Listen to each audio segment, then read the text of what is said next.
Salut les amis, j'espère que tout le monde se porte bien par la grâce de Dieu. Je suis très content aujourd'hui parce que l'Éternel m'a aidé à pouvoir commencer à enregistrer mes messages en français pour vous mes amis francophones. Le message d'aujourd'hui est basé sur Romains 6, versets 22 et 23.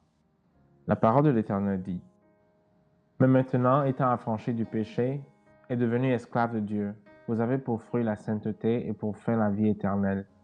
Car le salaire du péché, c'est la mort, mais le don gratuit de Dieu, c'est la vie éternelle en Jésus-Christ notre Seigneur. » Selon Paul, les exigences de Dieu doivent être obéies. Beaucoup d'entre nous ne réalisons pas la gravité du péché et par cette position, cette attitude, nous sommes incapables d'apprécier la valeur de l'expiation de Jésus-Christ et comprendre à quel point il est indispensable d'être lavé de tout péché. Vous savez ce qu'on fait aujourd'hui? Nous nous mesurons à nous-mêmes. Nous nous mesurons à des pécheurs comme nous. Nous regardons à la femme, au mari, qui se cherche spirituellement et on se dit, mais bon, on est pas mal, hein? On regarde le voisin qui est plongé dans l'alcool, la cigarette, les immoralités sexuelles et on se dit, en tout cas, on est meilleur que lui. Mon frère, ma soeur, il est temps qu'on cesse ce comportement parce que c'est inutile. Nous devons regarder la pureté et la sainteté de Jésus-Christ et dire comme Paul, pour moi, étant autrefois sans loi, je vivais, mais quand le commandement vint, le péché reprit vie et moi je mourus. Certaines personnes enseignent que nous ne pouvons jamais atteindre le standard de Dieu sur terre. Alors, arrêtez d'essayer. Vivez votre vie. Donnez-vous plaisir. Juste croyez en Jésus et vous serez sauvés. Si tu crois en cet enseignement-là, écoute attentivement ce que je vais te dire. Dieu a créé l'homme pour sa gloire. Il ne peut tolérer la présence du péché dans son royaume. S'il y a dans l'Église des personnes qui pêchent volontairement contre Dieu, tous les moyens possibles devaient être mis en œuvre pour les amener à la repentance. Sinon, le nom de Dieu est déshonoré. Il est trop pur pour considérer l'iniquité d'un œuvre favorable. C'est là ma responsabilité envers vous aujourd'hui. Arrêtez de jouer avec votre vie pensant que l'Éternel va vous sauver quand même.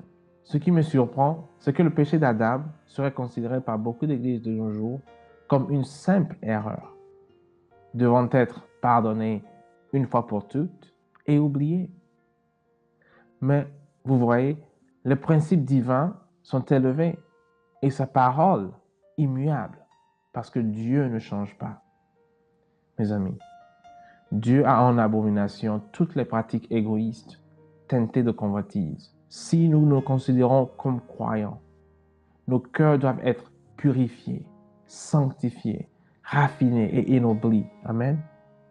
Croyez-vous que l'Évangile a perdu son pouvoir agissant sur les cœurs dans ce 21e siècle? Je ne crois pas.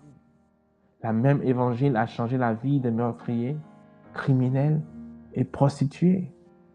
Je suis convaincu que cet Évangile peut aussi changer nos vies, même dans ce monde matérialiste. Le Seigneur réclame une réforme dans nos rangs.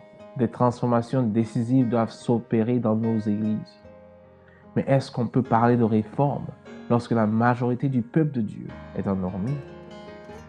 Ma prière pour chacun d'entre nous aujourd'hui est de laisser le Saint-Esprit agir dans nos cœurs et nous persuader de toute habitude pécheresse que nous devons mettre de côté.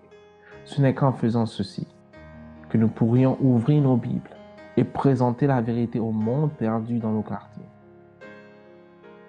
Prions. Père éternel, nous te remercions pour cette opportunité que tu nous donnes de pouvoir nous réveiller de notre sommeil spirituel.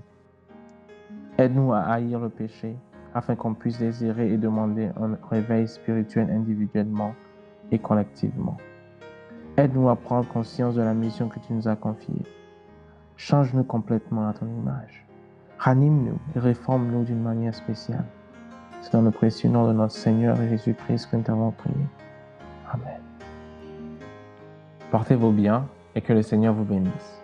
À très bientôt par la grâce de Dieu. Maranatha.